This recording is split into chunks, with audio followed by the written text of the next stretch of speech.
나는 한때 모두가 부러워하는 사업가였어요. 아무것도 없이 시작했지만 건설회사를 일궈냈죠. 그 사실을 곱씹어 볼 때마다 마음이 뿌듯해지곤 했습니다. 처음 사업을 시작하던 무렵 작은 원룸 사무실이 전부였어요. 거칠고 낡은 철제 책상과 몇 개의 상자가 내 모든 자산이었죠. 직원을 처음 채용할 때 가슴이 뻐근하게 벅찼어요. 소수 인원이었지만 함께 달려갈 동료가 생겼다는 사실이 희망적이었어요. 하루하루 발로 뛰며 공사 수주를 따내기 위해 애썼습니다. 그 시절에는 매번 전쟁을 치르듯 온몸이 지쳤지만 의지는 강했어요. 매달 돌아오는 월급날이 특히 기뻤어요.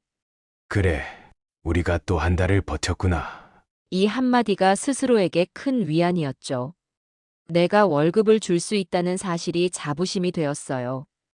조금씩 회사가 성장하면서 내 자신도 한 단계씩 올라선다고 느꼈습니다. 언젠가는 꼭 이름난 건설사가 될 거라고 굳게 믿었어요. 그 믿음 덕분에 밤낮으로 일했지만 피곤함보다 성취감이 더 컸습니다. 어느 날은 거래처 사람들에게 이런 말을 들었죠. 대표님은 성실하시고 신용이 좋아서 같이 일하면 안심입니다. 그 말을 듣고 나도 모르게 웃음 지었어요. 누군가에게 그렇게 불릴 수 있다는 사실이 신기했죠. 가장 큰 동력은 역시 가족이었습니다. 결혼해서 아들 민수를 얻었을 때 세상을 다 가진 것 같았어요. 조그마한 아이의 손가락을 보며 아들에게만큼은 부족함 없이 해주고 싶다고 다짐했죠. 그 마음이 커져서 더 열심히 뛰었어요. 유치원에 다닐 때부터 민수는 밝고 당당했어요. 어느 날 유치원에서 아버지 소개하는 시간을 가졌다며 자랑스럽게 달려와 말했죠. 아빠는 큰 건물 짓는 사람이에요. 친구들이 멋있다고 했어요. 나는 그 말을 듣고 울컥했어요. 정말 내 노력이 헛되지 않았다고 느꼈습니다. 시간이 흐르면서 회사는 조금씩 규모를 키워갔습니다. 직원들이 늘어나고 사업 영역도 넓어졌어요. 나 스스로도 세상을 다 가진 기분이 들었죠. 건설 현장을 하나씩 둘러볼 때마다 조금 더 달려보자 하고 힘이 났어요. 민수가 커가면서 나는 더 많은 걸 해주고 싶었어요. 고등학생이 되었을 때 해외 유학을 진지하게 고민했죠. 민수에게 더 넓은 세상을 보여주자. 이 생각이 커져서 결국 결단을 내렸습니다. 마침 회사도 안정기에 접어들어 큰 무리는 아니었어요. 민수를 비행기에 태워 보내던 날 공항에서 많이 울컥했어요. 아빠가 너에게 부끄럽지 않은 사람이 되고 싶다. 이 말을 마음속으로 곱씹으며 아이를 떠나보냈습니다. 시간이 지나 민수가 돌아왔을 때 결혼 소식을 들고 왔어요. 그 며느리가 바로 유진이었죠. 처음 인사 왔을 때 김치찌개를 끓여줬는데 진짜 깜짝 놀랄 정도로 맛있었어요. 아버님, 이건 제 비법 양념이에요. 이 말에 묘하게 신뢰가 갔습니다. 민수와 유진이 결혼식 날, 나는 최고의 날이라 생각했어요. 혼인 서약을 올리는 아이들을 보면서 내 인생도 정말 풍족해졌다고 여겼습니다. 신혼집을 마련해주고 이들에게 부족함이 없도록 힘썼어요. 그 시절 내 인생은 눈부시게 빛났습니다. 하지만 인생은 늘 예측 불가능한 일이 벌어지더군요. 2008년 금융위기가 닥치면서 나도 피해를 피할 수 없었어요. 거래처가 연쇄 부도를 맞고 나 역시 벼랑 끝에 몰렸습니다. 결코 무너지지 않을 것 같았던 회사가 휘청거렸어요. 회사가 망가지는 건 생각보다 빠르고 가혹했어요. 금융위기는 기업 규모나 과거 성과 따위를 가리지 않더군요. 자금이 막히고 현장 비용을 못 대면서 악순환이 시작됐죠. 거래처 사장님들이 차례로 회사 문을 닫아버렸어요. 나 역시 버티기 힘들었습니다. 은행에서 더 이상 대출 연장이 어렵다는 말을 들었을 때 눈앞이 캄캄해졌어요. 직원들을 붙잡고 싶은 마음이 간절했어요. 하지만 그들도 생계가 있으니 다른 곳으로 떠났습니다. 사장님, 죄송합니다. 저도 먹고 살아야 해서요. 이 말이 가슴을 후벼 팠어요. 회사 사무실은 곧 텅텅 비어갔어요. 홀로 앉아 폐업 서류를 정리할 때 시간도 멈춘 것 같았죠. 내가 정말 부도가 나 버렸구나. 현실이 비참하게 다가왔습니다. 주변 사람들의 태도도 순식간에 변했어요. 한때 형님, 형님 하면서 연락하던 친구들이 보이지 않았어요. 내가 전화해도 지금 바빠서 나중에 연락할게요. 라는 말만 돌아왔죠. 나는 스스로에게도 화가 났어요. 더 신중하게 사업을 운용했어야 했다고 후회했죠. 그러나 이미 엎질러진 물이었어요. 아들 민수의 태도가 서서히 달라진 것도 그때부터였어요. 처음엔 저에게 괜찮냐고 물어주기도 했어요. 하지만 점점 통화 횟수도 줄어들었죠. 명절에 찾아가도 이전처럼 반갑게 맞이하지 않았어요. 유진이는 애써 환영해줬지만 민수는 미간을 찌푸린 채 자리만 지켰어요. 잘 지냈니?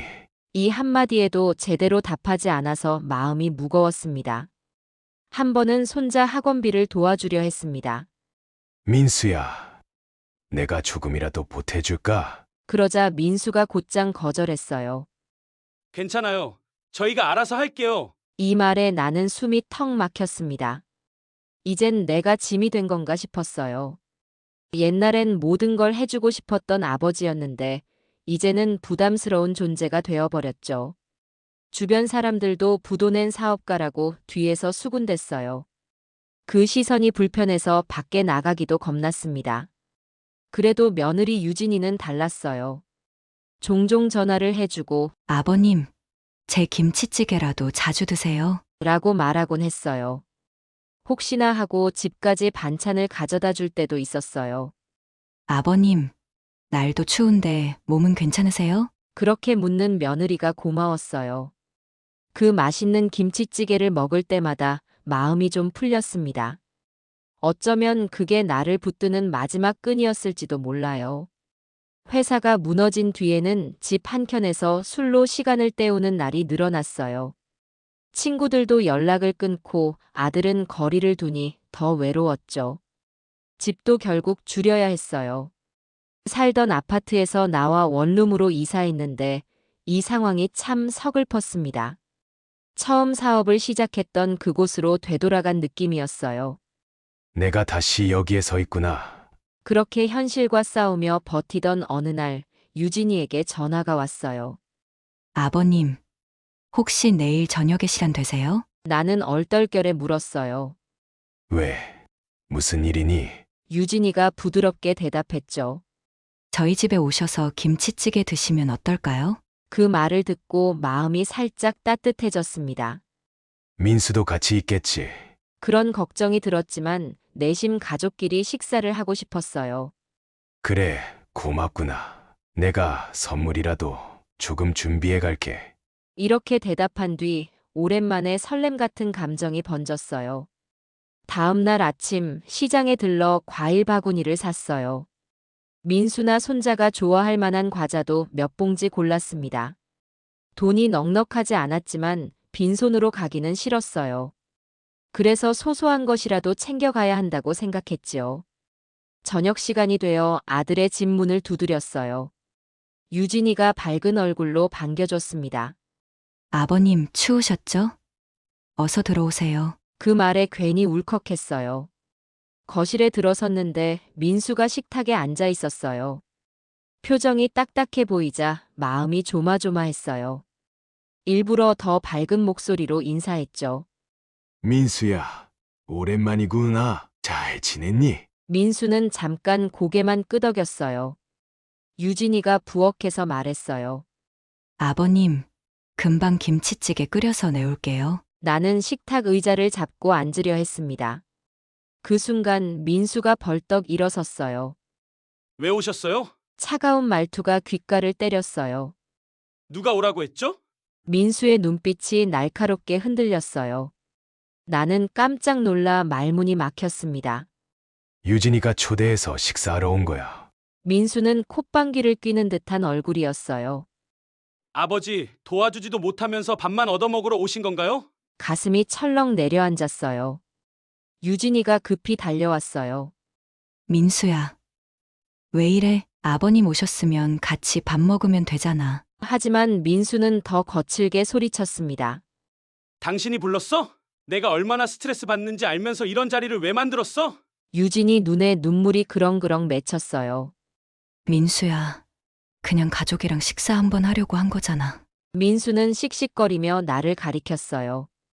나가세요. 아버지 때문에 내가 얼마나 힘든지 아세요? 부도 낸 사업가 아들이라고 비웃는 사람들 때문에 난 매일 불편하단 말입니다. 나는 아무 대꾸도 못했어요. 목이 꽉 막힌 듯 했죠. 아들이 내게 이렇게 큰 적의를 드러낼 줄은 상상도 못했습니다. 결국 그날 나는 아들의 집에서 쫓겨났어요. 식탁에 내려놓았던 과일 바구니와 선물은 손도 대지 않았죠. 유진이는 울먹이며 말했어요. 아버님, 죄송해요. 제가 괜한 짓을 했나 봐요. 민수는 더 이상 듣고 싶지 않다는 듯 유진이를 끌어당겼어요. 나는 조용히 현관문을 나섰습니다. 밖에는 찬바람과 빗방울이 동시에 쏟아지고 있었어요. 우산도 없이 비를 맞으면서 걸었고 옷은 금세 흠뻑 젖었죠. 하지만 빗속이라서 다행이라고 생각했어요. 어차피 얼굴도 젖었으니 내 눈물이 보이지 않을 테니까요. 텅 빈 거리를 터벅터벅 걷다 보니 어느새 집 앞에 도착했어요. 문을 열고 들어서자 공기가 차갑게 느껴졌습니다. 혼자 앉아 소주 한 병을 꺼냈어요. 벌컥벌컥 마시다 보니 금방 취기가 올라왔어요. 그제야 사진첩을 꺼내 들고 한 장 한 장 넘겼습니다. 민수가 아장아장 걸을 때, 초등학교에 입학할 때, 결혼식장에서 환하게 웃을 때, 모든 순간이 하나하나 소중했어요. 그 기억들을 보고 있자니 하염없이 눈물이 흘렀어요. 어쩌다 우리가 이렇게까지 멀어졌지? 회사가 망하고 내 인생이 뒤집히는 과정에서 아들도 달라져 버렸어요. 그걸 막지 못한 내가 더 미웠습니다. 밤이 새도록 울다 지쳐 잠이 들었어요. 다음 날 아침 일어나 보니 머리가 지끈거리고 속이 메스꺼웠습니다. 하지만 더 답답했던 건 앞으로 어떻게 살아야 할지 막막하다는 점이었어요. 인생의 밑바닥에 와 있는 듯한 기분이었죠. 그래도 어쩌겠어. 살아야지. 스스로 중얼거리며 자리를 털고 일어났어요. 이대로 주저앉아 있을 순 없다고 생각했어요. 그저 그날은 그렇게 비틀거리며 하루를 버텼습니다. 어느새 며칠이 지났고 나는 좀처럼 밖에 나갈 마음이 생기지 않았어요. 친구들도 하나 둘 연락을 끊었고 민수에게 전화를 걸 엄두도 안 났어요. 내가 할 수 있는 건 오직 방 안에서 술잔을 기울이는 일이었죠. 며칠이 흐르고 정신없이 지내던 어느 날 정석이 갑자기 찾아왔습니다. 그는 오래전부터 부동산 중개업을 해온 친구였어요. 정석이 거실 소파에 앉으며 나를 바라봤어요. 이봐. 얼굴이 많이 상했네. 괜찮아? 나는 피곤한 표정으로 고개를 끄덕였어요. 괜찮을 리가 있나. 그래도 버티고는 있지. 정석은 뭔가 결심한 듯 가방에서 서류 한 뭉치를 꺼냈어요. 혹시 장사할 생각 없어? 괜찮은 상가가 나왔어. 그 말에 나는 실소를 머금었어요. 장사, 지금 내 형편에 뭘 하겠다고. 정석은 내 반응에 아랑곳하지 않고 말을 이어갔어요. 주인이 80 넘은 노인인데 가게가 텅 비어 있는 걸 싫어하신대. 그래서 임대료를 거의 안 받겠대. 보증금만 조금 있으면 바로 계약 가능해. 나는 귀를 의심했어요. 세상에 그런 곳이 어디냐. 무슨 꿍꿍이가 있는 거 아니야? 정석은 손사래를 쳤어요. 전혀. 그저 노인 너가 한 푼이라도 벌기보다는 가게가 활기차게 돌아가는 걸 보고 싶으신가 봐. 내가 중개한 경우인데 정말 조건이 좋다고. 나는 서류를 대충 훑어봤어요. 건물 사진과 평면도 간단한 계약 조건이 적혀 있었지요. 위치가 나쁘진 않네. 근처에 직장인들도 많고. 정석이 고개를 끄덕였어요. 바로 그거지. 낙후된 상권이 아니니까. 뭔가만 제대로 하면 먹고는 살 거야. 너 예전에 요식업에도 관심 있지 않았냐? 나는 한숨을 쉬며 서류를 내려놓았어요. 지금 내 상황에서 새로운 걸 시작한다는 게 겁나. 그렇다고 이대로 주저앉아 있을 수도 없고. 정석은 씁쓸한 표정을 지었어요. 뭐, 선택은 내 몫이야. 그래도 기회라는 건 생각지도 못한 곳에서 튀어나오는 거 아니겠어? 혹시 마음이 생기면 연락 줘. 그렇게 그는 서류를 남기고 돌아갔어요. 나는 혼자 남아 한참 동안 그 서류를 들여다보았어요. 임대료 거의 없음 보증금만 조금 정말 이런 우연이 있을까? 마음이 흔들렸지만 당장 뭘 해야 할지 막막했어요. 그날 밤 집에 돌아와 누워 있어도 머릿속에서 장사라는 단어가 사라지지 않았습니다. 그때 문득 유진이의 김치찌개가 떠올랐어요.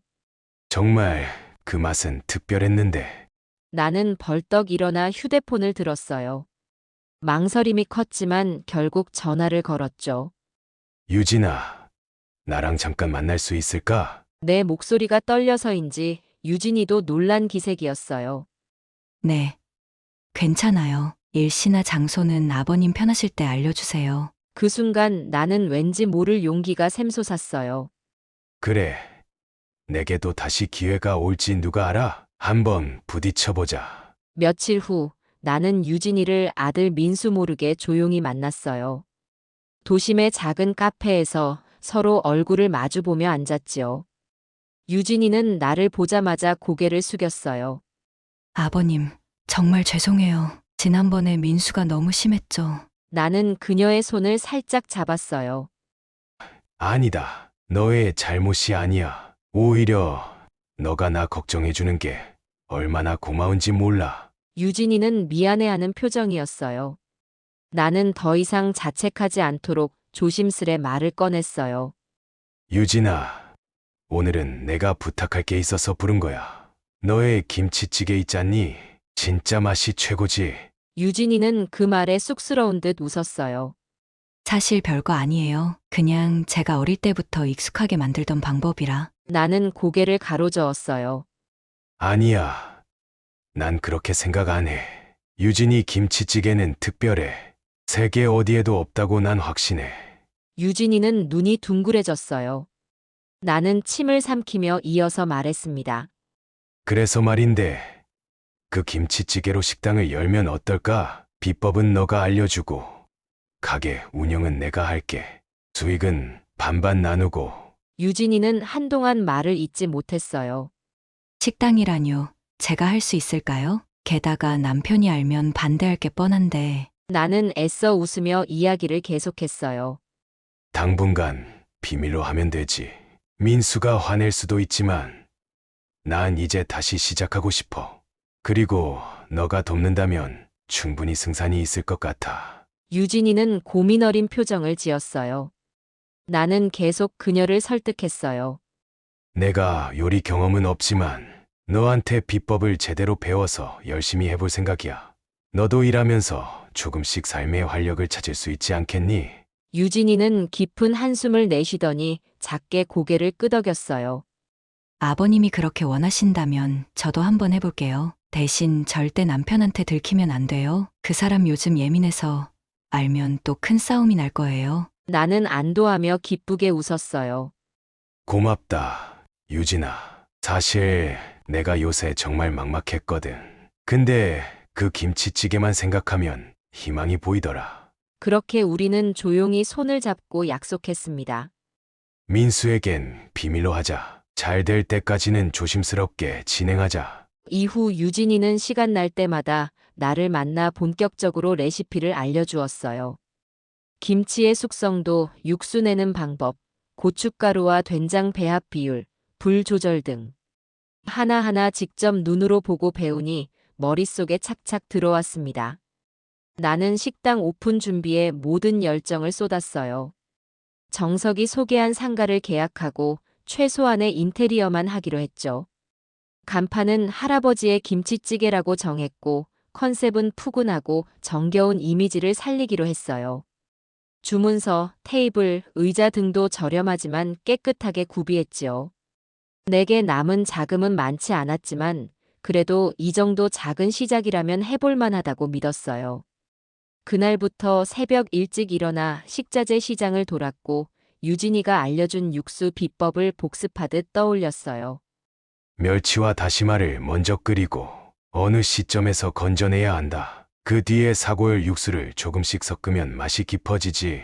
가게 문을 열기 전까지 머릿속은 온통 레시피 생각뿐이었어요. 한편으로는 두려움도 컸지만 그래도 내 안에 오랜만에 의지가 불타오르고 있었어요. 오픈 당일 문을 열기 전부터 가슴이 쿵쾅거렸습니다. 허름한 가게지만 간판에 적힌 할아버지의 김치찌개라는 글씨를 볼 때마다 묘한 떨림이 일었어요. 처음 방문한 손님은 당연히 정석이었어요. 야, 벌써 이렇게 차려놨네. 괜찮네. 그가 환하게 웃으며 자리에 앉았어요. 나는 서둘러 주방으로 들어갔어요. 유진이가 적어준 레시피 노트를 펼쳐놓고 재료를 꺼냈습니다. 김치는 집에서 직접 담가온 것을 사용했어요. 그래, 불은 중간 정도로, 육수는 미리 데워놨고. 속으로 중얼거리며 착착 움직였어요. 김치찌개가 보글보글 끓어오를 때 그 고소하고 매콤한 냄새가 퍼져나갔어요. 정석이 후각을 자극받았는지 주방 쪽을 힐끔거리며 코를 벌름거렸어요. 나는 조심스럽게 간을 봤지요. 괜찮네. 조금 더 끓여야겠어. 처음이라 긴장했지만 손님에게 내놓은 뒤 정석이 한 숟갈 뜨자마자 눈이 번쩍 뜨는 걸 봤어요. 야, 이거 대박인데? 진짜 맛있다. 감칠맛이 끝내주네. 그 말에 나는 겨우 안도의 한숨을 쉬었어요. 처음 날이라 거의 지인 위주로만 손님들이 왔지만 모두들 감탄했어요. 이런 김치찌개는 처음이야. 그 후 일주일이 지나자 가게가 조금씩 자리 잡기 시작했습니다. 점심시간이면 인근 사무실 직장인들이 들어왔고 하나 둘 맛있다고 소문 내주다 보니 줄 서서 기다리는 날도 생겼어요. 어떤 손님은 고개를 갸우뚱했어요. 이거 어떻게 만든 거야? 집에서 해도 이 맛이 안 나던데. 나는 웃으며 대답했어요. 비법 양념이 있어요. 직접 개발한 레시피라서요. 사실은 유진이의 노하우였지만 손님들에게 굳이 자세히 말할 수는 없었어요. 주방 안에서는 유진이 레시피 노트가 늘 펼쳐져 있었고 나는 그것을 매일 복습하며 요리했어요. 민수가 출장으로 집을 비울 때면 유진이는 가게에 몰래 들러 조리를 도와주기도 했어요. 주로 양념장 만들기나 김치찌개 육수 끓일 때 함께 했죠. 그 시간이 너무 행복했어요. 아버님, 이건 이렇게 해야 해요. 된장이랑 고춧가루 배합 비율이 조금만 틀려도 맛이 확 달라지거든요. 유진이가 진지하게 설명할 때마다 나는 마치 정식 요리 수업을 듣는 학생처럼 열심히 고개를 끄덕였어요. 그렇게 우리는 진짜 가족처럼 호흡을 맞춰갔지요. 그 와중에 내 마음 한켠에서는 여전히 불안감이 몰려왔어요. 민수가 알게 되면 어떡하지? 하지만 이미 시작한 이상 멈추고 싶지 않았어요. 오랜만에 꿈꾸는 듯한 즐거움을 느끼고 있었거든요. 오픈한 지 한 달 정도 지나자 매출이 꽤 괜찮은 수준으로 올랐어요. 그때부터 가게가 자리를 잡는 느낌이 들었고 나는 좀 더 욕심을 내서 새로운 메뉴도 고민했지요. 유진이의 김치찌개가 주력이지만 혹시 다른 찌개나 반찬 메뉴도 추가해볼까? 그러나 일단은 안정화에 집중하는 게 우선이었어요. 6개월이라는 시간이 흘렀어요. 그 사이 할아버지의 김치찌개라는 간판은 꽤 유명해졌지요. 점심시간에는 문 밖에 대기줄이 길게 늘어섰고 저녁에도 마감까지 손님 발길이 끊이지 않았습니다. 지역 신문 기자가 찾아와 인터뷰를 요청했을 때 나는 솔직히 얼떨떨했어요. 저희가 새롭게 떠오르는 맛집을 소개하는 코너가 있는데 사장님 댁이 단골 손님들 평판이 아주 좋아서요. 그 말에 겸연쩍게 웃으면서도 내심 뿌듯했습니다. 신문 기사 덕분인지 방송국에서 작은 취재팀이 오기도 했어요. 직장인들 사이에서는 꼭 한 번은 가봐야 할 김치찌개 맛집이라고 소문이 나 있었어요. 나는 마음속으로 유진이에게 감사했어요. 이 모든 게 유진이의 비법 덕분이다. 수익도 예상을 훌쩍 뛰어넘어 초기 투자금을 충분히 회수할 만큼 번창했어요. 계속 모일 수익 중 일부는 유진이 몫으로 꼬박꼬박 챙겨줬습니다. 며느리는 처음에는 이렇게 말했어요. 아버님, 이렇게까지 많이 주실 필요 없어요. 나는 단호하게 웃으며 고개를 저었죠. 이건 너가 정당하게 받을 몫이야. 내가 이만큼 벌 수 있었던 건 다 너 덕이잖아. 유진이는 내 손을 꼭 잡으며 말했어요. 정말 감사해요. 전 남편이 아니더라도 이렇게 제 손으로 돈을 벌 수 있다는 걸 몰랐어요. 그 말을 들으니 나도 괜히 벅찬 감정이 들었어요. 주변 사람들도 내 달라진 모습을 보고 놀랐어요. 당신 완전히 재기했네. 대단한데? 하지만 내가 진짜 고마워해야 할 건 그들의 칭찬이 아니라 유진이와의 협업이었죠. 그러던 어느 평일 저녁, 손님이 거의 빠져나가고 가게가 한산해진 시간이었어요. 문이 열리는 소리가 나서 무심코 돌아봤는데 그곳에 민수가 서 있었어요. 민수의 얼굴에는 복잡한 감정이 가득 묻어났고 나는 숨이 턱 막혔습니다. 그가 가게 안을 둘러보며 냉소적인 웃음을 지었어요. 아버지, 장사가 아주 잘 되나 보네요. 대단하시네. 나는 식은땀을 흘리며 침착하려 애썼어요. 민수야, 오랜만이구나. 어떻게 여기로? 민수는 내 말을 무시하듯 가게 인테리어며 주방을 한 번씩 쓱 훑어봤어요. 내 아내는 어디 있어요? 나는 망설였어요. 유진이는 오늘 오지 않은 날이었거든요. 유진이는 없어. 집에 있을 거야. 민수는 희죽 웃었어요. 그래요? 그럼 둘이서 이렇게 몰래 식당을 차리고 돈 벌고 대단하시네요. 아내를 빼앗아 장사까지 하시는 걸 보면 그 말에 화가 치밀었지만 나는 꾹 참았어요. 민수야, 유진이는 단지 날 도와준 거야. 너도 알다시피 내가 힘든 상황이었잖니. 민수는 손으로 테이블을 탁 쳤어요. 알아요. 다 안다고요. 유진이가 몰래 여기서 일하고 돈 받아가는 거 전부 다. 차가운 공기가 식당 안에 맴돌았어요. 나는 입술을 꾹 깨물었지요. 그래, 다 인정해. 하지만 유진이는 순수한 마음으로 날 도운 거야. 너에게는 미안하다만 내게는 정말 소중한 도움이었다. 민수는 미간을 찌푸리며 의자에 털썩 앉았어요. 그럼 이제 어쩔 건데요? 법적으로 문제 삼자면 얼마든지 가능하다는 거 아시죠? 내 아내를 몰래 이용해서 장사했다는 식으로 고소할 수도 있다고요. 나는 충격에 휩싸였어요. 민수야, 왜 그렇게까지? 그러나 민수는 비웃으며 계속 말했어요. 간단해요. 이제 저도 이 가게에 참여하겠습니다. 수익의 절반, 아니 50% 이상은 내가 가져가야겠네요. 나는 그제야 민수의 진짜 의도를 깨달았어요. 돈이었어요.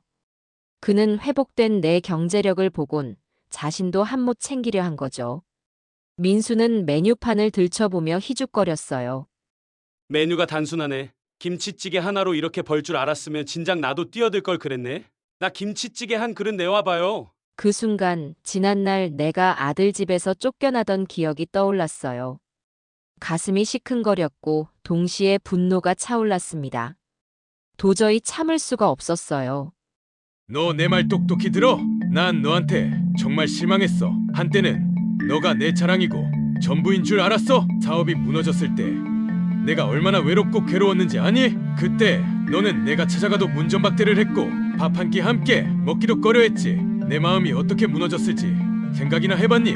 넌 나를 아버지로 대하기보다는 실패한 인간 취급하며 창피해했어. 그러고서 이제 와서 내가 다시 일어서니까 너가 먼저 손 벌리고 달려오는 꼴이 정말 한심하다. 너야말로 아버지를 얼마나 위로했는데 너가 내 곁에서 해준 게 뭐 있어? 내가 일어날 수 있게 도움을 줬나? 기운을 북돋아줬나? 뭐 하나 한 게 없잖아. 그런데 이제는 오히려 가게에서 수익을 가져가겠다고? 이런 뻔뻔한 부탁이 어딨니? 한심하고 역겨워서 견딜 수가 없어? 나더러 한때는 아들 앞에서 고개 숙인 아버지였을지 몰라도 이젠 참을 만큼 참았어. 너가 내 앞에서 욕심 부리는 꼴은 두 번 다시 못 본다. 더 이상 말을 섞고 싶지도 않아. 그냥 나가서 다시는 내 눈앞에 나타나지 말아라. 아버지, 정말 그렇게까지 화내실 일인가요? 제가 잘못한 부분이 있지만 그래도 그렇게까지 화내냐고? 너는 지금도 상황 파악을 못하고 있구나. 내가 바닥까지 떨어졌을 때 너가 어떤 태도를 보였는지 까맣게 잊었니? 한 번이라도 전화해서 아버지 괜찮으세요? 라며 진심으로 걱정해 준 적 있어? 내가 네 집 앞에서 우두커니 서 있을 때 너는 눈도 제대로 마주치지 않고 귀찮아하며 날 내쳤지. 그런 너가 이제 와서 가게에 와서 이익을 챙기겠다니 웃기지도 않아. 너 스스로 한 말을 기억해봐. 아버지 때문에 창피하고 민폐라고 했던 거 잊었니? 내가 그때 얼마나 수치심에 시달렸는지 너는 모를 거야. 돈이 그렇게 필요하면 스스로 땀 흘려 벌어. 내가 다시 일어설 수 있었던 건 너 도움 때문이 아니야. 오직 내가 내 의지로 그리고 며느리 유진이 힘으로 버텨낸 결과라고. 너가 보태준 거 하나도 없으면서 당연히 뭘 가져가야 한다고 주장하니 이게 멀쩡한 인간의 생각이냐? 더 듣기도 싫으니 당장 꺼져. 아버지, 그때는 제 사정도 있었고 왜 이렇게까지 몰아붙이세요? 저도 몰아붙인다고? 몰아붙이는 게 아니라 사실을 말하는 거야. 너가 날 어떻게 대했는지 잊었니? 나한테 의지할 땐 아버지, 망하니까 남처럼 대한 게 바로 너란 말이다. 가게 잘 된다는 얘기 들으니 슬슬 눈 돌아가서 수익을 노린다. 참 기가 막히고 코가 막힌다. 한때는 내가 너를 위해 전부를 걸었어. 학비 대주고 집도 마련해주고 결혼식까지 모든 걸 뒷바라지했어. 그런데 너가 내게 해준 건 뭐였는데? 무너진 아버지한테 수치심과 모욕만 줬잖아. 그래놓고 이제 와서 가게 이익을 반이나 가져가겠다니 대체 양심이라는 게 있긴 하니? 너는 아버지를 인간 취급도 안 했으면서 뭘 잘했다고 여기 와서 큰 소리야? 난 더 이상 너에게 뭘 기대하거나 바라지도 않아. 우리가 남보다 못한 사이가 된 건 너의 선택이었어. 알겠어? 이젠 내게서 아무것도 바라지 마라. 아버지, 그때 제가 미웠다면 죄송합니다. 그래도 한 번만 기회를. 기회? 웃기지 마. 너가 날 버렸을 때는 그런 기회조차 주지 않았잖아. 내 자존심을 완전히 짓밟고 아들 집에 초대받아 갔는데도 문전박대를 당했어. 내가 힘들어서 손자 학원비를 조금이라도 보태주려고 했을 때 너가 한 말을 기억 못해. 괜찮아요. 저희가 알아서 할게요.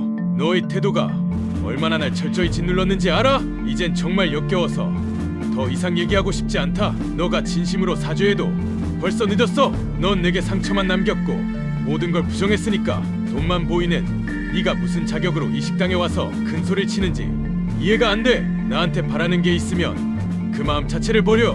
난 너한테 줄 것도 주고 싶은 마음도 없어. 너희가 그렇게 잘난 인생 살 거면 내 앞에 두 번 다시 나타나지 마라. 이건 최후 통첩이야. 아버지, 그러지 마세요.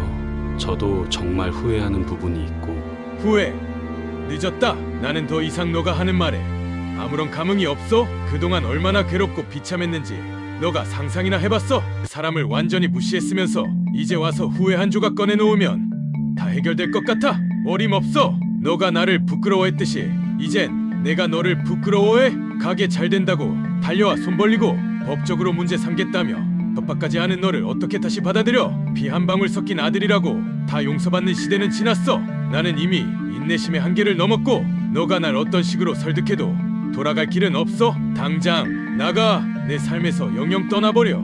다시는 나타나지 말고 내 목소리조차 듣지 말아라. 민수는 순간 말을 잃은 듯 보였어요.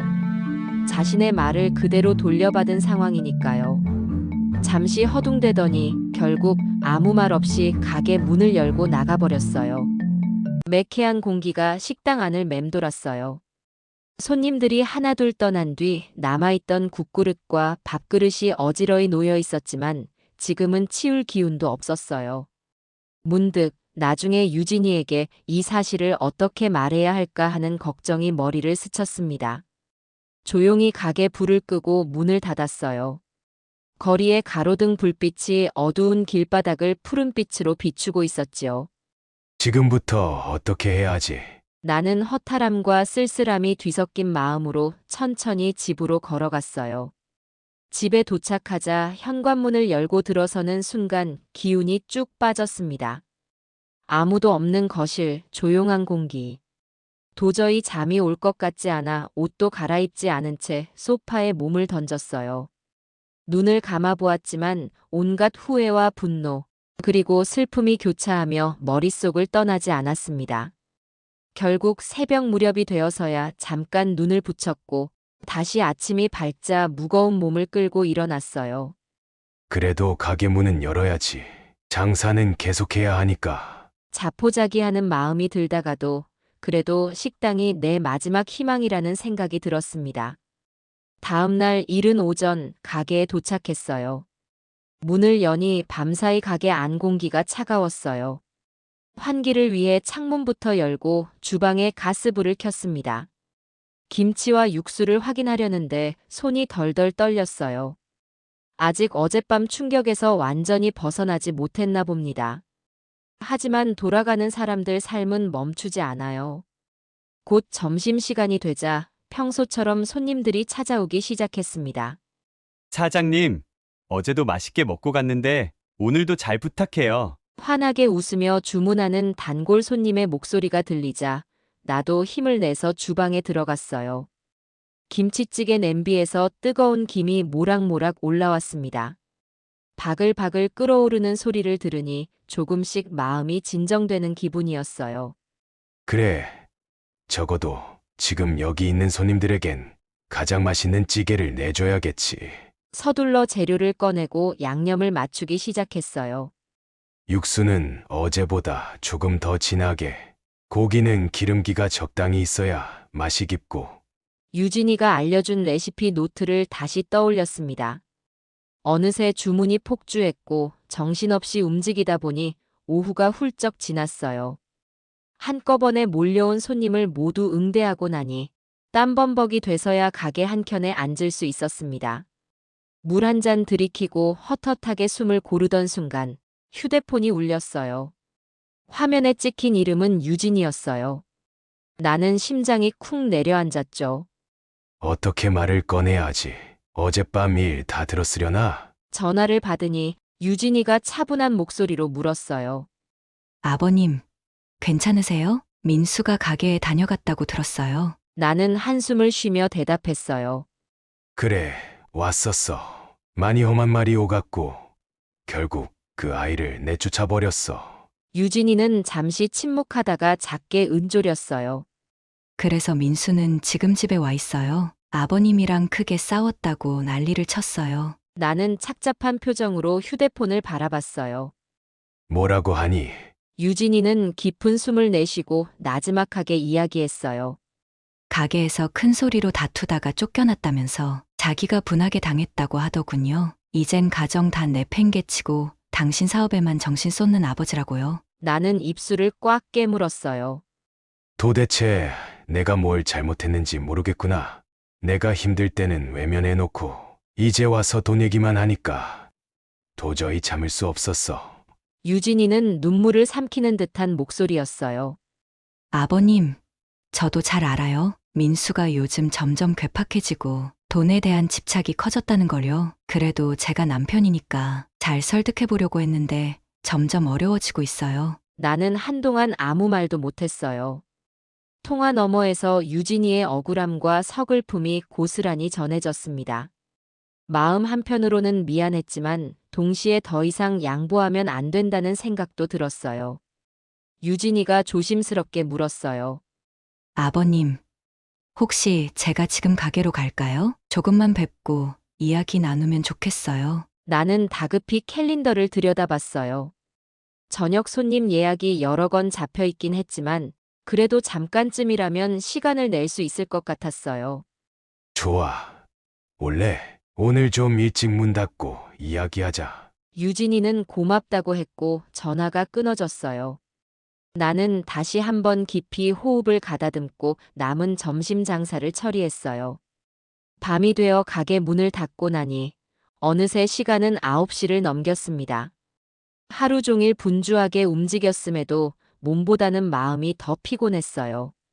그래도 마감 청소를 대충 끝낼 때쯤 유진이가 문을 열고 들어왔어요. 유진이는 다소 초췌해 보였어요. 얼굴이 수척했는데 아마 집에서 민수와 크게 부딪혔을 것 같았지요. 나는 조용히 의자를 권하며 앉으라고 했어요. 유진아, 너도 많이 힘들지? 유진이는 떨리는 목소리로 대답했어요. 정말 어떻게 해야 할지 모르겠어요. 민수는 갈수록 이상해지고 저한테도 인격적으로 모욕을 줘요. 돈만 있으면 다 될 것처럼 굴기도 하고요. 나는 안타까운 눈빛으로 그녀를 바라봤어요. 이제는 내가 더 이상 참아줄 수 없겠더라고. 나도 인간이니까 아이에게 한없이 희생만 할 수는 없지 않니? 유진이는 고개를 끄덕였어요. 내 말씀이 맞아요. 아버님이 그동안 많이 참아오셨다는 거 잘 알아요. 나는 헛웃음을 지으며 물었어요. 민수는 지금 어떡하겠대? 너한테 뭐라고 해? 유진이는 한숨을 길게 내쉰 뒤 조용히 이야기했어요. 민수는 가게 운영권을 자신도 가져와야 한다는 말을 계속해요. 저보고는 가게에서 손 떼라며 돈만 받고 물러서라는 식으로 말하더라고요. 나는 울컥했지만 목소리를 누그러뜨렸어요. 그게 어떻게 말이 되니? 너가 없으면 이 식당 자체가 불가능해. 너의 비법이 없으면 나 혼자 해낼 수 없다는 걸 민수도 알 텐데. 유진이는 눈물을 참으려 애쓰는 듯 했어요. 그러니까요. 민수는 그저 돈을 벌면 된다고 생각하고 제가 꼭 주방에 들어갈 필요는 없다고 말해요. 아버님이 조리사를 새로 구하면 되지 않겠냐고 하더라고요. 나는 분노가 끓어올랐어요. 그건 말도 안 되는 소리야. 이 식당의 핵심은 너의 손맛이고 정성인데 그걸 다른 조리사한테 시킨다고 될 일이 아니지 않니? 유진이는 슬픈 눈으로 작게 중얼거렸어요. 아버님, 저 이제 어떻게 해야 할지 모르겠어요. 계속 이렇게 살다가는 저도 쓰러질 것 같아요. 나는 잠시 그녀의 손등을 감싸 쥐었어요. 유진아, 내가 너를 구속할 순 없어. 하지만 너가 결심한다면 내가 끝까지 도와줄게. 너가 진짜 원하는 삶을 찾아야 한다고 난 생각해. 유진이는 눈물을 뚝뚝 흘렸어요. 저도 그렇게 생각해요. 최근 들어 정말 많이 고민했어요. 민수와 계속 살아야 하는 건가? 이게 결혼 생활이 맞나? 그 말을 듣자 나 역시 머리가 복잡해졌어요. 부부 문제는 본인들만이 아는 사정이 있을 테지만 너가 정말 이혼을 결심한다면 난 너의 편에 서줄게. 유진이는 입술을 질끈 깨물다 고개를 끄덕였어요. 언젠가 이 결정을 해야 할 것 같다고 느꼈는데 역시 저 혼자서는 두려웠어요. 그렇지만 이제 더 이상 미루고 싶지 않아요. 나는 그녀의 손을 꼭 잡아줬어요. 그럼 준비를 차근차근 하자. 당장 민수가 가만히 있지는 않을 테니 법적인 부분도 알아봐야 하고 너도 정신적으로 흔들리지 않아야 할 거야. 유진이는 가슴을 쓸어내리며 작게 고개를 끄덕였어요. 결심이 서면 알려드릴게요. 그때까진 비밀로 부탁드려요. 민수가 알면 또 무슨 일을 저지를지 모르니까요. 나는 자리에서 일어나 가게 불을 하나둘 끄면서 결연히 말했어요. 알았다. 우린 너가 안심하고 결정하도록 최선을 다해 기다릴게. 그날 밤 유진이는 가게를 나서기 전 내 어깨에 살포시 손을 얹고 말했어요. 아버님도 너무 힘들어하지 마세요. 저도 아버님이 행복해지길 바라는 사람 중 하나예요. 나는 어색하게 웃었어요. 고마워, 유진아. 내가 이 식당을 일으킨 건 너 덕이니 이제부터야말로 내가 널 도와야 하는 차례겠지. 유진이가 집으로 돌아가고 가게 문을 마지막으로 잠그는 순간 내 마음속에는 묘한 책임감이 피어올랐어요. 가게를 돌보는 것도 물론 중요하지만 유진이의 삶도 안정되도록 도와야겠다 싶은 마음이었어요. 며칠이 흘렀어요. 그 사이 민수의 연락은 끊겼고 유진이는 여전히 몰래 와서 가게 운영을 돕고 있었어요. 손님은 점점 늘어서 주방이 바쁠 때는 직원들도 뽑아야 할 지경이 되었습니다. 하지만 나는 아직은 조금 더 지켜보자고 생각했어요. 무턱대고 직원을 늘리면 레시피가 유출될 가능성도 있고 관리도 복잡해지니까요. 어느 날 저녁 유진이가 진지한 표정으로 나를 찾아왔어요. 아버님, 저 결심했어요. 민수랑 이혼하려고요. 나는 순간 마음이 쿵 내려앉았어요. 정말이니? 유진이는 기어들어가는 목소리였지만 확고한 눈빛이었어요. 네. 더 이상 미루면 안 될 것 같아요. 민수가 이렇게까지 돈에 집착하고 저를 존중하지 않는 관계를 지속하는 건 의미 없어요. 나는 조심스럽게 그녀를 응시했어요. 그럼 변호사나 상담해봤니? 어떻게 진행할지 구체적으로는? 유진이는 작은 서류 봉투를 내게 건넸어요. 이 안에 이혼 서류가 들어있어요. 이미 작성했고 법률 상담도 받아봤어요. 민수랑 제대로 얘기해보고 서류를 정식으로 접수시키려고요. 나는 묵묵히 서류 봉투를 내려다봤어요. 알겠다. 내가 할 수 있는 일이 있으면 뭐든 말해.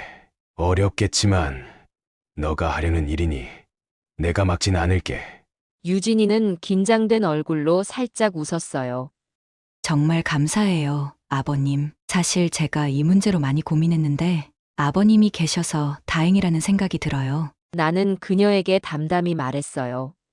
너무 스스로를 탓하지 말아라. 결혼 생활은 서로가 존중해야 유지되는 거니까. 한쪽이 일방적으로 무너지는 건 옳지 않아. 그날 이후 유진이는 민수와 몇 번 통화했지만 그는 여전히 거친 말만 내뱉었대요. 이혼? 맘대로 하든가. 어차피 넌 나 없이도 잘 살겠지. 비꼬는 듯한 말투에 유진이는 큰 충격을 받았다고 했어요. 결국 유진이는 결심을 굳히고 이혼 절차를 시작했어요. 민수는 한동안 연락을 끊더니 이혼 서류가 접수되자 뒤늦게야 다시 생각해보자며 찾아왔지만 유진이 마음은 이미 돌아서 있었어요.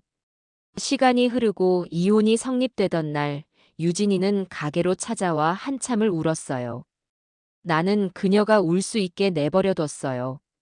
마지막까지 민수가 막무가내로 굴었지만 법원에서 최종 판결이 나서 더는 지연할 수 없었죠. 아버님, 저 이제 민수랑 남남이 됐네요. 유진이가 흐느끼며 말했어요.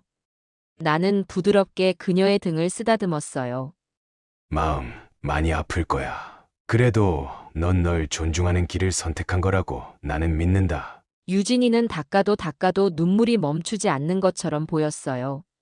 그래도 민수와 함께했던 시간들이 다 거짓은 아니었는데 이렇게 끝나버리니까 허무하기도 해요. 나는 조용히 그녀의 손을 잡았어요.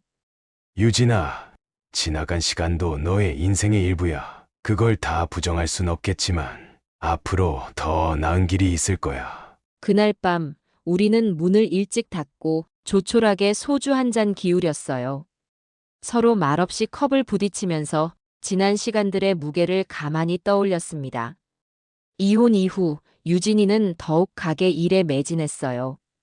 본격적으로 매니저 역할을 맡았고 나도 주방장 겸 대표로 일했지요. 가게는 예상보다 더 성장해서 얼마 뒤 두 번째 지점을 열게 되었어요. 아버님, 이제 우리도 체계적으로 시스템을 만들면 어떨까요? 레시피 관리나 직원 교육 같은 부분도 공격적으로 준비해야 할 것 같아요. 유진이는 서류를 챙겨와 열정적으로 설명했어요. 그리고 매출 관리, 재료 수급 방식도 점점 늘어나니까 더 신경 써야 해요. 나는 그녀의 모습을 보며 흐뭇해했어요. 민수와 결별했지만 유진이는 점점 더 단단한 사람이 되어갔고 가게 운영에도 뛰어난 재능을 발휘했어요. 나 역시 이 식당이 이렇게까지 잘 된다는 것에 감탄했고 또 책임감을 느꼈죠. 두 번째 지점도 예상을 뛰어넘는 속도로 자리를 잡았고 결국 몇 년 뒤에는 세 번째, 네 번째 지점까지 오픈하게 되었어요. 어느 날 유진이가 내게 고백했어요. 아버님, 사실 제가 좋은 사람을 만났어요. 처음엔 미안하고 겁도 났는데 이제는 한번 다시 시작해보고 싶어요. 나는 조금 놀랐지만 기쁜 마음이 더 컸어요. 그래야지. 이제 너의 행복을 찾아야 하지 않니? 유진이는 망설이는 얼굴로 고개를 끄덕였어요. 맞아요. 그 사람은 제가 식당 운영하는 것도 존중해주고 김치찌개 맛있다고 늘 칭찬해줘요. 아버님께서도 언젠가 한번 만나보실래요? 나는 흔쾌히 웃었어요. 그럼 당연히 보고 싶지. 너가 사랑하는 사람이라면 내게도 소중한 인연일 거야. 그 후 유진이는 새로운 가정을 꾸렸고 또 아이가 생겼어요. 준호라는 이름으로 태어난 아기는 나를 보고 진짜 할아버지라고 불렀어요. 처음에 나는 쑥스러워서 몸 둘 바를 몰랐지만 언젠가부터 당연한 듯 준호를 돌보고 있더라고요. 우리 할아버지의 김치찌개 가게는 어느덧 전국적으로 알려져서 체인점 형태로 확장되었어요. 다른 지역에서도 이 맛을 재현해달라는 요청이 들어왔고 유진이는 그때마다 레시피와 운영 매뉴얼을 꼼꼼히 정리했어요. 나는 정신없이 바쁜 나날을 보냈지만 때때로 혼자 있을 때 민수를 떠올리곤 했어요. 민수는 지금 어떻게 지낼까? 어느 순간부터 내게 사과하려고 하진 않을까? 하지만 민수에게서 오는 연락은 거의 없었어요. 몇 번쯤 가게 앞을 기웃거리다 그냥 간다는 이야기를 직원에게 들었지만 실제로 마주치지는 않았어요. 그가 어떤 마음으로 그렇게 떠나갔고 지금은 또 어떤 삶을 살고 있는지 가끔 궁금했어요. 어느 날 저녁 문득 준호가 내게 물었어요. 할아버지, 왜 김치찌개를 파는 거예요? 다른 음식도 많은데 왜 하필 김치찌개예요? 나는 잠시 고민하다가 미소 지으며 아이를 바라봤어요. 글쎄, 할아버지는 이 김치찌개가 가장 소중한 맛이거든. 할아버지의 인생에 가장 힘들고 아팠던 시기에 이 찌개가 날 살렸어. 준호는 아직 어려서 잘 이해 못한다는 듯 고개를 갸웃했어요. 그 모습이 귀여워서 나는 준호 머리를 살짝 쓰다듬었어요. 나중에 너가 조금 더 커서 인생이란 걸 조금씩 알아갈 때쯤이면 왜 김치찌개인지 알게 될 거야. 아이의 눈동자는 맑았고 나를 향해 웃어 보였어요. 순간 내 가슴 한구석에 있던 상처도 조금씩 아물어가는 기분이 들었어요. 그 후로도 세월은 흘렀고 가게는 성공을 거듭했어요. 유진이는 CEO 자리에서 사업을 이끌었고 나는 진짜 할아버지로서 현장을 오가며 지원했어요. 가끔 언론 인터뷰를 할 때면 이 성공의 비결은 무엇인가요? 라는 질문을 자주 받았어요. 그럴 때마다 나는 환하게 웃으며 답했어요. 특별한 비법은 없어요. 다만 인생에서 가장 아팠던 순간이 가장 진한 맛을 만들어내더군요. 저는 그걸 믿었을 뿐이죠. 민수 이야기를 묻는 사람도 간혹 있었지만 나는 자세히 언급하지 않았어요. 그냥 우린 서로 다른 길을 걷고 있어요. 정도로만 말했죠. 혹시 민수가 어느 날 정말 마음을 정리하고 나를 찾아온다면 그때는 기쁜 마음으로 그를 맞이하고 싶었어요. 유진이는 내가 그런 생각을 하는 걸 아는지 한 번씩 미안해했어요. 아버님, 그래도 민수는 친아들인데 이렇게 떨어져 지내게 돼서 나는 고개를 저으며 답했어요. 인생이라는 게 꼭 피로 맺어진 관계만이 전부는 아니잖니. 가족이라도 서로를 존중하지 않으면 아무 소용없고 가족이 아니라도 진심으로 의지하면 그게 더 든든한 거야. 유진이는 그 말을 듣고 살짝 울컥했는지 내 팔을 꼭 끌어안았어요. 정말 아버님이 계셔서 다행이에요. 저한테는 진짜 아버지 같은 분이세요. 나는 웃으며 그녀를 토닥였어요. 우리 함께 이 가게 지켜왔잖니. 나도 너가 없었으면 아마 다시 일어서지 못했을 거야. 세월이 더 흐르고 어느덧 할아버지의 김치찌개는 전국 곳곳으로 퍼져나갔어요. 매장마다 내 얼굴 그림이 그려진 로고가 걸려 있고 사람들은 그걸 보며 정말 이 음식은 정성이 느껴진다고 말했어요. 매출이 늘고 투자 제의가 끊이지 않았지만 유진이와 나는 적당한 선에서만 확장하기로 했어요. 너무 욕심부리면 맛이 변질될 수도 있고 우리가 힘겹게 쌓아올린 가치를 잃게 될 거야. 이런 공감대가 있었죠. 한편으로 나는 개인적으로 작은 행복을 누렸어요. 가끔 준호와 공원에 가서 놀아주고 유진이가 쉬는 날이면 같이 맛집 탐방도 다녔어요. 할아버지, 다른 찌개도 한번 먹어볼래요? 순두부찌개 같은 것도 맛있지 않을까요? 준호는 호기심이 많아서 다양한 음식을 시도해 보길 좋아했어요. 나는 손자와 맛을 보며 이야기했어요. 순두부찌개도 맛있어. 하지만 할아버지에겐 김치찌개가 늘 1등이야. 아이의 웃음소리를 들으면 여전히 가슴이 몽글몽글해졌어요. 민수와는 공유하지 못한 미래를 이렇게 손자와 함께 만들어가고 있다는 생각이 들었죠. 시간이 흐르고 어느 날 유진이가 내게 물었어요. 아버님, 이제 우리가 이렇게 안정됐는데 좀 쉬셔도 되지 않을까요? 너무 무리하시는 건 아닌지 걱정돼요. 나는 웃음 지으며 고개를 저었어요. 아직은 괜찮아. 사람 만나고 가게 돌아가는 거 살피고 직접 찌개도 끓여보는 게 내 낙이야. 게다가 나 없으면 여기 직원들도 서운해할걸. 유진이는 피식 웃으며 대답했어요. 그러긴 하죠. 다들 아버님만 보면 반가워하는 거 저도 알아요. 평소엔 무섭지만 속정이 깊은 사장님이라고들 하더라고요. 나도 모르게 웃음이 터졌어요. 이제 무서울 것도 없이 직원들이 다들 열심히 해주니 내가 뭐라 할 이유도 없고. 그렇게 한 해, 두 해가 지나면서도 나는 꾸준히 가게를 오갔어요. 그러다 어느 날 아침 손자 준호가 내게 와서 물었어요. 할아버지, 저 오늘 학교에서 가족 소개하기 숙제가 있는데 할아버지를 소개해도 돼요? 나는 깜짝 놀랐어요. 그럼 물론이지. 그런데 어머니나 아버지를 소개하는 게 일반적이지 않니? 준호는 천진난만하게 웃었어요. 저는 할아버지가 좋아요. 할아버지가 나에게 제일 특별하거든요. 순간 가슴이 뜨거워져서 말문이 막혔어요. 민수에게 받지 못한 말을 이렇게 손자를 통해 듣는다고 생각하니 왠지 울컥했어요. 그래, 알았다. 고맙구나, 준호야. 아이를 꼭 안아주면서 나는 새삼 인생이 묘하다는 생각을 했어요. 민수와의 관계는 그리워하면서도 멀리 떨어져 있고 또 다른 가족인 유진이와 준호를 통해 나는 새로운 삶을 살고 있었죠. 언젠가 민수가 다시 찾아온다면 지금처럼 내치지 않을 자신이 있어요. 하지만 그날이 오지 않아도 이미 나에게는 더없이 소중한 가족이 생겼어요. 피가 이어져야만 가족인가? 아니다. 마음과 진심이 이어지면 그게 진짜 가족이지.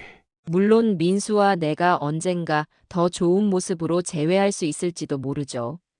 하지만 그건 시간에 맡기기로 했어요. 지금 내가 해야 할 일은 소중한 사람들과 평온한 일상을 지켜가면서 김치찌개처럼 푸근하고 깊은 맛이 나는 인생을 완성해가는 것이니까요. 몇 달 뒤 가게에서 마지막 손님을 배웅한 뒤 문을 닫고 청소를 하던 중 휴대폰 벨이 울렸어요. 낯선 번호였지만 무심코 전화를 받았는데 뜻밖에도 민수 목소리가 들려왔어요. 아버지, 혹시 잠깐 뵐 수 있을까요? 아니, 꼴도 보기 싫으니까 다신 연락하지 마. 그렇게 저는 아들과의 인연을 끊었습니다. 그러나 마음속에 쌓인 상처의 잔해는 마치 늦가을 낙엽처럼 이리저리 흩날리며 찬바람에 흔들릴 때마다 저릿한 소리를 토해냅니다. 가끔은 그 상처들이 세찬 바람을 타고 저 멀리 사라져주기를 간절히 바라보지만 시간은 오히려 그것들을 더 깊은 골짜기에 숨겨두고는 제게 묵묵히 견디라고 말하는 듯합니다. 그럼에도 저는 어느 날 이 금이 간 조각들이 또 다른 풍경으로 피어나 제 삶을 온기로 물들이리라 믿어봅니다. 오늘도 무겁게 가라앉은 마음을 안고 저 멀리 하늘 끝에 가느다랗게 걸린 한 줄기 빛을 바라봅니다. 눈길이 머무는 그 빛은 어딘가 아련해 보여도 품고 있는 희망만은 결코 작지 않아 보이니까요. 머지않아 새벽이 찾아오면 그 희미한 빛이 더욱 부드럽고 따스한 색으로 번져가길 소망합니다. 그 작은 빛 한 줄기가 제 낙엽 같은 상처들을 품어주길 바라며 저는 비록 느리지만 또 한 걸음을 내딛습니다. 결국 지친 심정으로도 내일을 향해 나아갈 수 있는 건 어쩌면 그 빛 속에 감춰진 가능성을 포기하지 않았기 때문이겠지요. 때로는 낯설고 어두운 길에 홀로 서 있다 해도 마음 한구석에는 늘 반짝이는 불씨가 살아있음을 믿으니까요. 그 불씨가 언젠가 사그라질 것처럼 흔들릴 때도 있겠지만 다시 한번 심호흡을 하며 눈을 들어보면 어느샌가 희미해 보이던 빛이 조금 더 가깝게 다가와 있는 걸 깨닫게 됩니다. 이처럼 저는 오늘도 무거운 발걸음을 옮길 때마다 그 작은 빛이 다정하게 길을 비춰주길 기대하면서 다시 한번 마음을 다잡습니다. 아들과 헤어짐으로 생긴 이 커다란 상처는 마치 깊은 뿌리를 가진 나무처럼 제 안에 자리를 잡고 있습니다. 그럼에도 저는 훗날 그 뿌리에서 잔가지가 돋아나듯 새로운 생명이 피어날 거라고 굳게 믿습니다. 추운 계절에 땅속을 얼어붙게 하던 슬픔도 언젠가 봄바람과 함께 녹아내리고 기다리던 희망이 다시금 꽃 피우는 순간이 반드시 찾아오리라 생각하지요. 그 믿음이야말로 내일의 새벽을 오롯이 기약하게 만드는 가장 든든하고 소중한 씨앗이기 때문입니다. 여러분, 제가 아들에게 잘못한 걸까요? 여러분의 생각은 어떠신가요? 댓글로 남겨주시면 참고하도록 하겠습니다.